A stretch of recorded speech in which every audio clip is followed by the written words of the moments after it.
PT3 exam objective question answer revision class. बहुविकल्प प्रश्नोत्तर। रहीम के दोहे का मुख्य अभिप्राय है ईश्वर की भक्ति, नीति की बातें, वीरता का वर्णन, ईमानदारी की बातें। इसका सही उत्तर होगा नीति की बातें। संपत्ति सगे में किस अलंकार का प्रयोग हुआ है?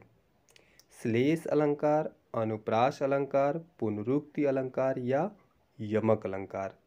इसमें आपका सही उत्तर हो जाएगा अनुप्रास अलंकार। ग में देखिए, साचा मीत किसे कहा गया है? विपत्ति की कसौटी पर खरा उतरने वाला, सच बोलने वाला, संपत्ति हड़पने वाला या मिलने वाला। इसका पहला उत्तर सही होगा विपत्ति की कसौटी पर खरा उतरने वाला। जाल पड़ने पर पानी क्यों बह जाता है? आगे जाने के लिए, मछलियों का साथ निभाने के लिए, मछलियों से दूरी बनाने के लिए, मछलियों से सच्चा प्रेम न करने के लिए। इसका में आपका सही उत्तर होगा चौथा, मछलियों से सच्चा प्रेम न करने के लिए। क्योंकि जाल जब तालाब में डाला जाता है तो पानी क्या करता है, उससे बह जाता है, अर्थात मछलियों से उसको प्रेम नहीं होता। इसलिए इसमें आपका सही उत्तर हो जाएगा मछलियों से सच्चा प्रेम न करने के लिए।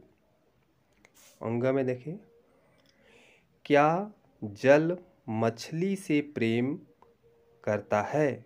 हाँ, नहीं, पता नहीं, इनमें से कोई नहीं। तो इसमें हो जाएगा नहीं। आपका दूसरा उत्तर सही होगा नहीं, क्योंकि मछली प्रेम नहीं करती। पेड़ अपना फल स्वयं क्यों नहीं खाते हैं? क्योंकि उसे फल पसंद नहीं है, क्योंकि वह खाना नहीं चाहते, क्योंकि वे परोपकारी होते हैं, क्योंकि वे फल नहीं खाते। यहाँ पे देखिए, पेड़ अपना फल स्वयं क्यों नहीं खाते, तो इसका उत्तर आपका हो जाएगा क्योंकि वे परोपकारी होते हैं।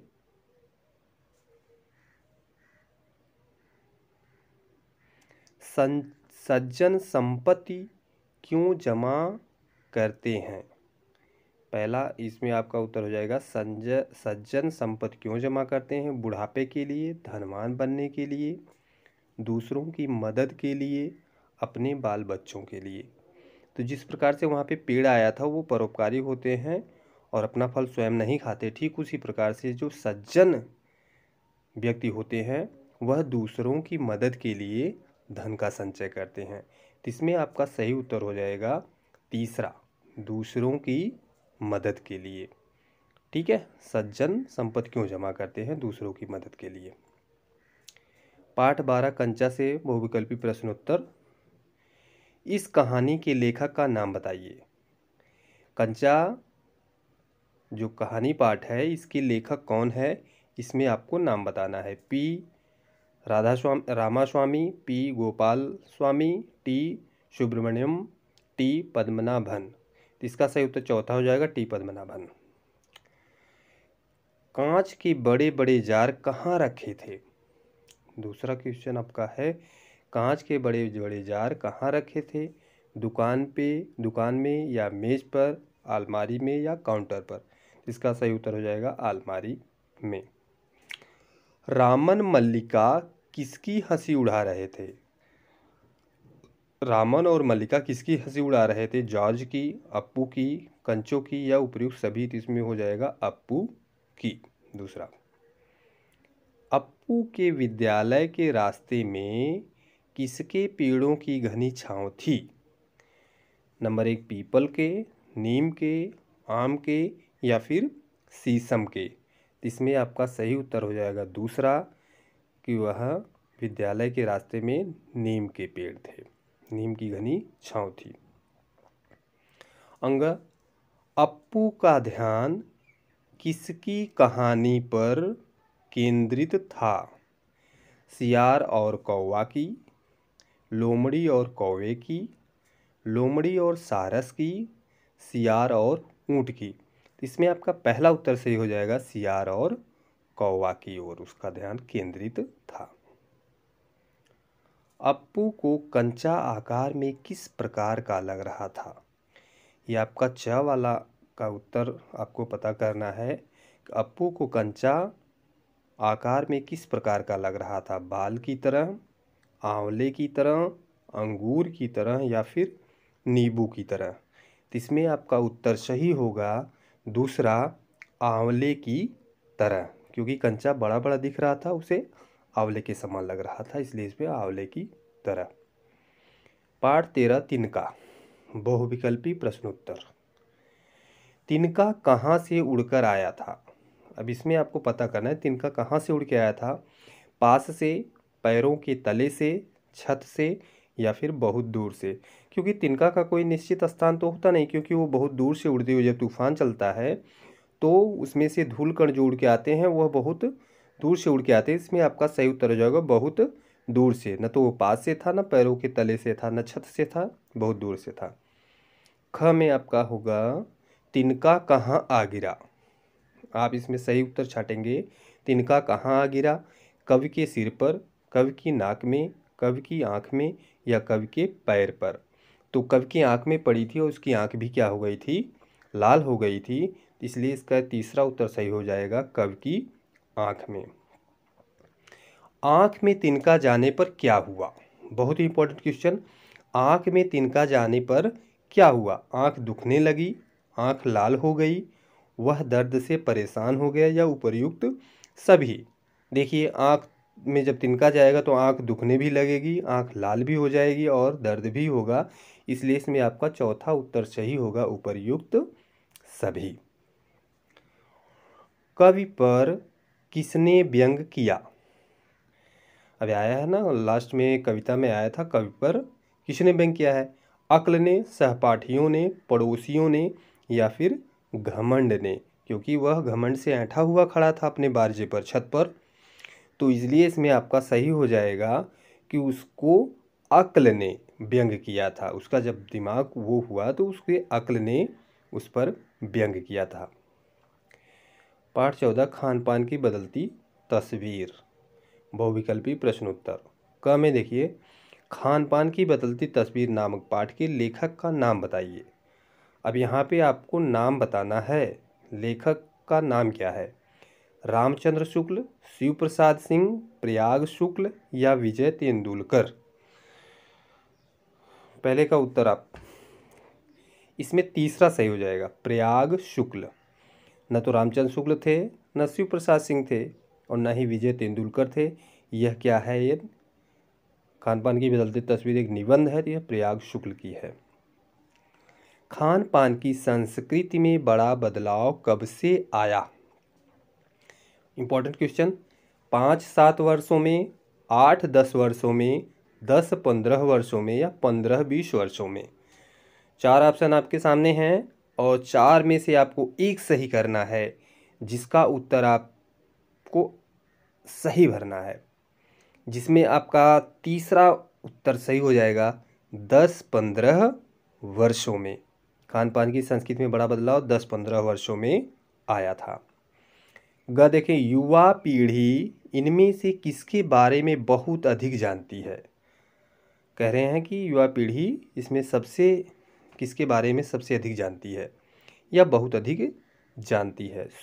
स्थानीय व्यंजन, नए व्यंजन, खान पान की संस्कृति या इनमें से कोई नहीं? तो इसमें आपका तीसरा उत्तर सही हो जाएगा, खान पान की संस्कृति। तो यहाँ पे आपका तीसरा उत्तर राइट है। ढाबा संस्कृति कहाँ तक फैल चुकी है? अब इसमें आपको पता करना है ढाबा संस्कृति कहाँ तक फैल चुकी है। दक्षिण भारत, उत्तर भारत तक, पूरे देश में, कहीं नहीं? क्योंकि भारत की ढाबा संस्कृति पूरे देश में फैल चुकी है, इसलिए आपका उत्तर तीसरा सही होगा, पूरे देश में। पाव भाजी किस प्रांत का स्थानीय व्यंजन है? पाव भाजी आपको देखना है राजस्थान का, महाराष्ट्र का, गुजरात का या फिर मध्य प्रदेश का? तो यह कहाँ का स्थानीय व्यंजन है पाव भाजी? यह महाराष्ट्र का स्थानीय व्यंजन है। पाव भाजी कहाँ का व्यंजन है? महाराष्ट्र का। किसी स्थान का खान पान भिन्न क्यों होता है? कह रहे हैं किसी स्थान का खान पान भिन्न क्यों होता है? मौसम के अनुसार मिलने वाले खाद्य पदार्थ, रुचि के आधार पर आसानी से वस्तुओं की उपलब्धता या उपर्युक्त सभी। तो इसमें खान पान की भिन्न क्यों होता है? मौसम के अनुसार मिलने वाले खाद्य पदार्थ जो होते हैं, इसमें आपका पहला सही हो जाएगा।